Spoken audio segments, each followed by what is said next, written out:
वंदे मातरम। अखिल भारतीय साहित्य परिषद टीडवाना इकाई को पुनः बधाइयाँ। 2010 में यहाँ अखिल भारतीय साहित्य परिषद पहली बार शुरू। मथुरेश नंदन जी कुलश्रेष्ठ उस समय राजस्थान प्रांतीय अध्यक्ष थे और वो टीडवाना में नारायण दास भांगड़ की स्मृति में जो हम डिबेट करवाते हैं उसमें हमने उनको बुलाया था और उस दिन उन्होंने यहाँ पर स्थापना की और उस स्थापना का अखिल भारतीय साहित्य परिषद धीरे धीरे चलते चलते आगे बढ़ी और डॉक्टर मनोहर कसाना जी प्रांतीय अध्यक्ष रहे हमारी इसी शाखा से।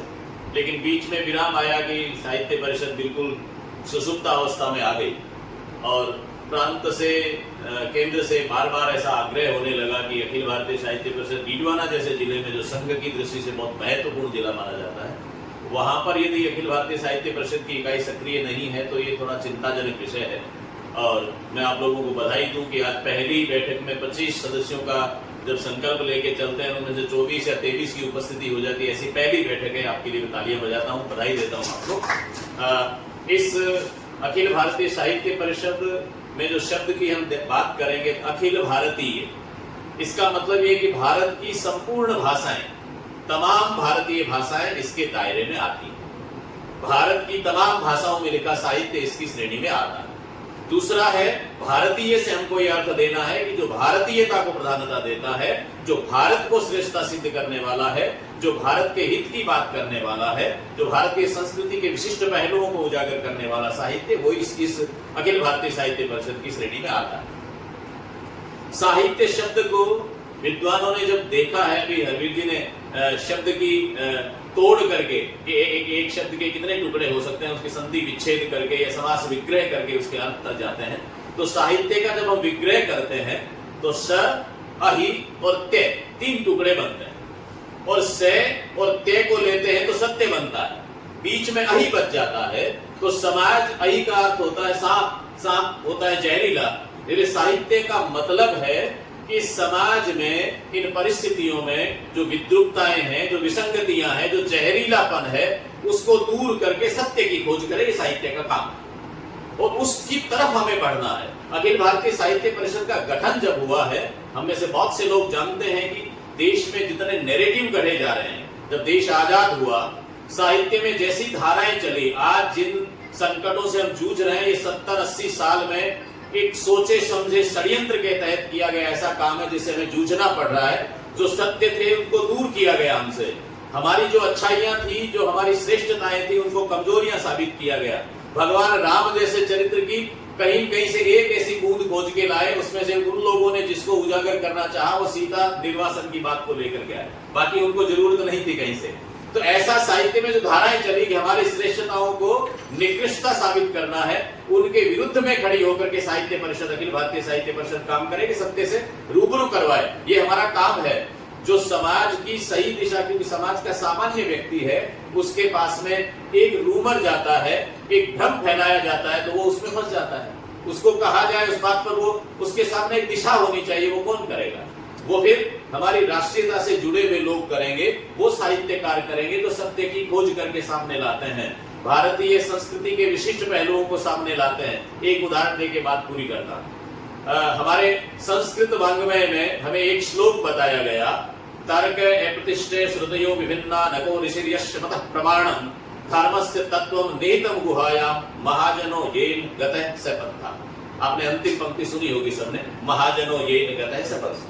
ये पूरा श्लोक इस रूप में है और उसके पीछे जो लिखने वाला ऋषि है वो ये बताना चाहता है कि आदमी जब किम कर्तव्य विमूढ़ हो, मुझे क्या करना और क्या नहीं करना, तो किस प्रोसेस से गुजरता है, कौन सी प्रक्रिया उसके सामने होती है।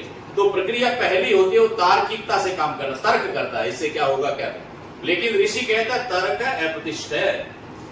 तुम तर्क से यदि करणीय और अकरणीय के बीच में भेद करना चाहते हो और अपना रास्ता खोजना चाहते हो तो तर्क कभी प्रतिष्ठित नहीं हो सकता। अप्रतिष्ठित होने के लिए अभिशप्त है। एक ने तर्क दिया, दूसरा काटेगा, क्योंकि तर्क बनाई कटने के लिए है। तर्क के आधार पर आप आगे नहीं बढ़ सकते। आपको श्रेष्ठता मिल जाए जरूरी नहीं है, तर्क से दूसरे पर आप विजयी हो सकते हो, तर्क पर आप खुद संतुष्टि प्राप्त कर सकते हो, दूसरे को हीन साबित कर सकते हो, लेकिन श्रेष्ठ हो सकते हो ये सिद्ध नहीं है। इसलिए उन्होंने कहा इससे काम चलने वाला नहीं है। पहला रास्ता मनुष्य के दिमाग में आता है तर्क से, लेकिन ऋषि कहता है तर्क अप्रतिष्ठ। तर्क अप्रतिष्ठित होने के लिए अभिशप्त है। दूसरा कौन सा? तर्क अप्रतिष्ठित श्रुतयो विभिन्ना। दूसरा होता है सुनी हुई बात, श्रुतियों में क्या लिखा है, हमने जो सुना है वो क्या है। तो हमारे दादाजी ने ऐसा कहा था, नाना जी ने ऐसा कहा था, कुछ सुना था, लेकिन वो इतनी है कि एक दूसरे में उलझ के रह जाते हैं। दादाजी ने जो कहा उसको नाना जी काट रहे हैं, तो फिर हमारे लिए बड़ी मुश्किल हो जाएगी किसको माने किसको नहीं माने। एक समाज कहता है दूसरा समाज नहीं मानता, एक क्षेत्र कहता है दूसरा क्षेत्र नहीं मानता। इसलिए श्रुतियां भी विभिन्न हैं, उसमें भी आप अपना रास्ता खोज नहीं सकते। तो क्या करें? तर्के प्रतिष्ठे श्रुतियो विभिन्ना नको ऋषियश्च मत प्रमाणम। फिर हम ऋषियों के मत की तरफ जाते हैं। ऋषि क्या कहते हैं? तो ऋषि एक कहता है द्वैतवाद, दूसरा अद्वैतवाद, तीसरा द्वैताद्वैतवाद, चौथा विशिष्टाद्वैतवाद। कहां जाए? एक है कि दो है कि दो में एक है कि एक में दो है, उलझा के छोड़ देंगे। इसलिए नको ऋषिर्यश्च मतः प्रमाणम, किसी एक ऋषि का मत प्रमाणित नहीं हो सका। हम क्या करें फिर? कहां जाए? धर्म के रास्ते में जाए। धर्म क्या कहता है? तो फिर ऋषि कहता है कि धर्मस्य तत्वम निहितम गुहायाम। धर्म का तत्व इतना गहरा है, समझ नहीं पाएंगे। हमारे रहीम हिंदी के कवि, उन्होंने लिखा कि रहीमन बात अगम्य की कहन सुनन की नाहि, जे जाने ते कहत नहीं और कहते थे जानत नहीं। ये धर्म वाला जो मामला है, अगम्य का मामला, जहां जाके हम देख नहीं सकते, उसकी कहने सुनने की बात है ही नहीं। जो कहते हैं वो तो जानते नहीं है, वो जो जानते हैं वो कहते नहीं। इसलिए धर्म के रास्ते से भी हमें आगे चल करके हम कहां जाए, हमारी मंजिल प्राप्त हो जाएगी, ये संभव नहीं है।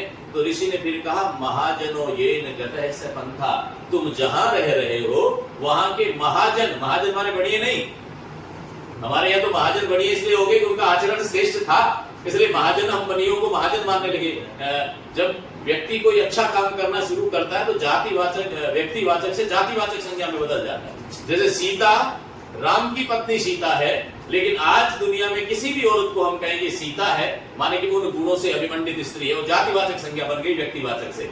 ऐसा ही वणिक समाज ने जो अपना आचरण रखा उससे महाजन साबित हो गया, इसलिए हम उन्हीं को मानने लगे। रूढ़ अर्थ है ये। महाजन माने समाज में महान आचरण करने वाले लोग। महाजनों ये न कहता है पंथा, जो महान आचरण करने वाले लोग हैं, जिस रास्ते से चले वो रास्ता ले लो। हमें देखना है कि डीडवाना में कोई काम करना, तो डीडवाना में श्रेष्ठ लोग कैसा काम करते आए वही काम कर लीजिए। कानून की भाषा में भी कोर्ट मानता है कि आपके यहाँ ये लिखित में कुछ नहीं है, लेकिन ट्रेंड क्या रहा है आपका, यदि ट्रेंड रहा है तो कानून भी उसको मानता है, आज भी कोर्ट उसको मानता है। इसलिए महाजनों ये न कहता है पंथा, ये हमें सिखाया गया। लेकिन आजादी के बाद की जो तथाकथित वामपंथी धारा चली, उन्होंने इस पंक्ति की सबसे अधिक भद्द पीटी। इसको लेकर के हिंदू समाज का, भारतीय समाज का सबसे अधिक यदि उन्होंने उपहास उड़ाया, इस पंक्ति को लेकर उड़ाया। और इसको किस रूप में उड़ाया? महाजनों ये न कहता है पंथा, वे आपके महान आदमी क्या करते थे? हमारे महान आदमी दारू पीते थे, हम भी पिएंगे। इस रूप में जब किसी चीज को ला करके निकृष्टता के स्तर पर लाते हैं, उनका जवाब देने के लिए अखिल भारतीय साहित्य परिषद बनी है। समाज में जो जो कुछ हो रहा है, आज आप देख रहे हो, कविता के नाम पर मात्र वाहियात चीजें, अश्लीलता, उस अश्लीलता को मिटाने के सामने कौन खड़ा होगा? संगठन लाना पड़ेगा, उस संगठन खड़ा होगा। हमारी चीजों को जो विद्रुप करके दिखा रहे हैं, हमारी परंपराओं को जो रूढ़ियां बताने पर साबित हुए हैं, जो हमारे बंधन और हमारे दिमाग की संकुचित स्थिति बताना चाहते हैं, वो बताना है। हिंदू समाज, भारतीय समाज कितना उदार बना है, उस दृष्टि से हम लोगों को अपने साहित्य में, अब कितने लोग आप में से लिखते हैं और कितने लोग पढ़ते हैं, लेकिन साहित्य परिषद में कोई जरूरी नहीं है कि साहित्यकार ही सदस्य हो, ये क्लियर करना जरूरी है। साहित्य में रुचि रखता हो, साहित्य को पढ़ता हो, साहित्य की समझ रखता हो, वो आदमी, और ये मान के चले कि यदि राष्ट्रीय स्वयंसेवक संघ से किसी का जुड़ाव है तो उसका साहित्य से जुड़ाव अपने आप है, साहित्य से जुड़कर ही रहता है वो। इसलिए वो संस्कार लेगा। हम अगली बैठकों में तय करें, भले ये तय करके आज आपकी पसंद की कविता सुनानी, किसी कवि की लिखी रचना सुनाओ ना आप यहाँ। कोई एक बात कह रहे कि वो कहानी सुनाएंगे आज, तो तय कर दीजिए आप बजरंग सिंह जी फला कहानी सुनाएंगे आज, किसी रचनाकार की कहानी सुनाए ना, हम सुन करके चलेंगे। अच्छा है, कहानी वाचन की एक बात हो जाएगी। हम विद्यालयों में ऐसा काम कर सकते हैं, रचना पाठ का काम करें, विद्यार्थियों को सिखाएं कविता कैसे लिखते हैं, कहानी कैसे लिखते हैं, निबंध कैसे लिखते हैं, इस पर कार्यशाला हो सकती है। लेकिन हमारे संगठनों की एक ऊपर से सीधी सीधी लाइन रहती है, वो पंक्ति ये है कि हमें सदस्य बनाते समय ये ध्यान रखना है, ऐसे लोगों को सदस्य नहीं बनाना है जो मात्र रसीद दिखा करके अपनी वैचारिकता साबित करने पर तुले। जहां जाए बाजार में कह दो मेरी रसीद है मेरे पास, मैं भी संगठन का सदस्य हूं, इसकी आवश्यकता नहीं। आचरण से जिनकी सदस्यता साबित होती है, जो आचरण से भारतीय हो, जो आचरण से हमारी विचारधारा के साथ में हो, ऐसे लोग सदस्य होने चाहिए। उनके बीच में साहित्य में कितने पुरस्कार मिले हुए हैं, कितनी किताबें लिखी, कोई मायने नहीं रखता है। एक एक सदस्य श्रेष्ठता के स्तर पर है, हम समाज में कैसे संदेश फैला सकते हैं, इस पर विचार करना चाहिए। मैं बधाई देता हूं पूरी कार्यकारिणी को। पुनः डीडवाना बहुत ऊर्जावान स्थान है। डीडवाना की साहित्यिक पृष्ठभूमि बहुत वृहद है।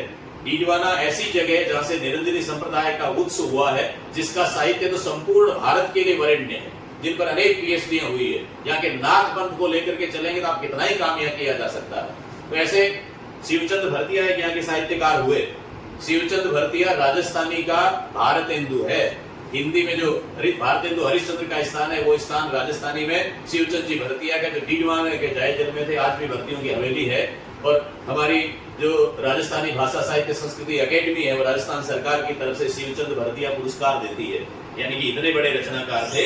राजस्थानी को जहां से आधुनिक काल में पढ़ना शुरू करते हैं, वहां डीडवाना आता है, क्योंकि शिवचंद भरतिया आता है। इसलिए यहाँ पर साहित्य के बहुत श्रेष्ठ हस्ताक्षर रहे हैं। नाथूराम जी दर्जी की बात करें, सोनी जी राम नरेश जी और रामस्वरूप जी सोनी, उनका साहित्य बहुत श्रेष्ठ। मीरा माधुरी, उनकी रचना, राम नरेश सोनी को आप पढ़िए। अली का मलकान ने पूरा का पूरा वो रसकान की परंपरा का रचनाकार है, उस पर कभी चर्चा की जा सकती है। कि डीडवाना के रचनाकारों पर बात करें, उनकी रचनाओं पर चर्चा की जा सकती है। ऐसे रचनाकार यहाँ पर हुए हैं। पूरे भारत में जिस तरह की परिस्थितियां हैं, हम लोगों को देखना है। ये सोशल मीडिया पर हम क्या करते हैं, लोग क्या करते हैं, इधर साहित्य नहीं जाता ज्यादा। सोशल मीडिया अलग बात है और साहित्य अलग है। तो साहित्य लिखते समय ये देखना होगा कि हम जिस चीज को दूसरे के सामने रख रहे हैं, साहित्य कभी भी एकांगी नहीं हो सकता, एक दिशा में साहित्य नहीं जा सकता है। साहित्य को निरपेक्ष होना पड़ता है। साहित्यकार का काम है, हमारे एक राजस्थानी के कवि, उन्होंने लिखा कि कूड़ो साचो केवणो है नी मारे हाथ, कवि समय रो केमरो विश्व बात विख्यात। समय का कैमरा है। अभी हरवीर जी ने कहा ना, समय आज क्या है वैसा करना। समय का चित्र खींचता है रचनाकार।